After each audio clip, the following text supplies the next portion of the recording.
வங்கதேசத்தின் பிரதமர் ஷேக் ஹசீனா ராஜினாமா செய்ததைத் தொடர்ந்து வங்கதேச நாடாளுமன்றம் கலைக்கப்பட்டுள்ளதை அண்மை செய்தியாக பார்த்துக் கொண்டிருக்கின்றோம். வங்கதேசத்தில் நடைபெற்ற வன்முறையின் காரணமாக நேற்று அந்நாட்டிலிருந்து பிரதமராக இருந்த ஷேக் ஹசீனா தப்பி வந்தார். இந்நிலையில் தற்போது அவர் லண்டன் சென்றிருப்பதாக தகவல் வெளியாகியுள்ளது. இந்நிலையில் அவர் ராஜினாமா செய்ததைத் தொடர்ந்து வங்கதேச நாடாளுமன்றம் கலைக்கப்பட்டுள்ளதை நாம் அண்மை செய்தியாக பார்த்துக் கொண்டிருக்கின்றோம். வங்கதேசத்தில் சுதந்திர போராட்ட வீரர் வாரிசுகளுக்கு இடஒதுக்கீடு தொடர்பாக ஏற்பட்ட வன்முறையில் 300க்கும் மேற்பட்டோர் கொல்லப்பட்டனர். மேலும் இது தொடர்பான வன்முறையில் காரணமாக அந்நாட்டினை விட்டு பிரதமராக இருந்த ஷேக் ஹசீனா ராஜினாமா செய்துவிட்டு தப்பி ஓடினார். இந்நிலையில் வங்கதேச நாடாளுமன்றம் கலைக்கப்பட்டுள்ளது.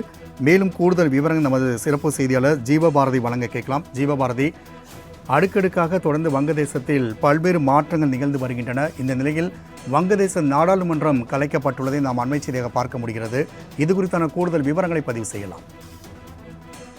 ராம்குமார், நேற்றைய தினம் வங்கதேசத்தினுடைய பிரதமராக இருந்த ஷேக் ஹசீனா அவர்கள் மதியம் 2:30 மணி அளவில் அந்த நாட்டில் இருந்து இந்தியாவுக்கு தப்பியோடியிருக்கிறார்.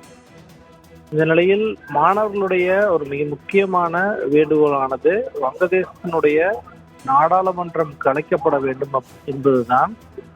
அந்த கோரிக்கையை இராணுவ தளபதியிடம் அவர்கள் விரிவாக விவரித்துள்ளனர். அதன் பிறகுதான் இந்த நாடாளுமன்ற கலைப்பு அப்படிங்கிற ஒரு விஷயமானது நடைபெற்றிருக்கு.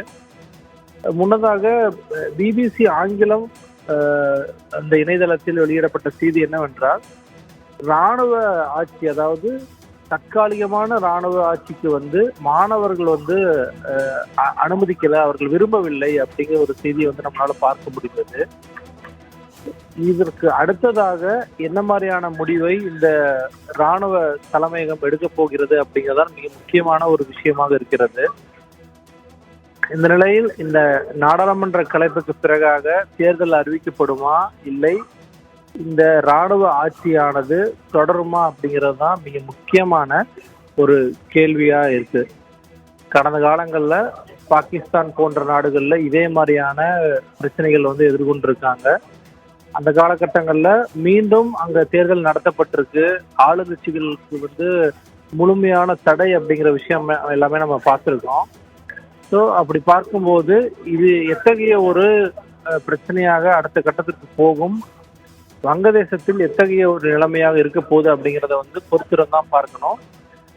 சற்று நேரத்துக்கு முன்பாக இந்திய நாடாளுமன்றத்தில் வெளியுறவுத்துறை அமைச்சர் ஜெய்சங்கர் இந்த குறிப்பாக ஷேக் ஹசீனா அவர்கள் இந்தியா தொடர்பாக ஒரு விளக்கத்தை அளிச்சிருந்தாங்க. அந்த விளக்கத்துல நாங்க கூர்மையா இந்த விவகாரத்தை கவனிச்சுட்டு வரோம். இந்தியர்கள் கிட்டத்தட்ட 19,000 பேர் அங்க இருப்பதாகவும் அதுல 9,000 மாணவர்கள் இருப்பதாகவும் குறிப்பிட்டிருக்காரு.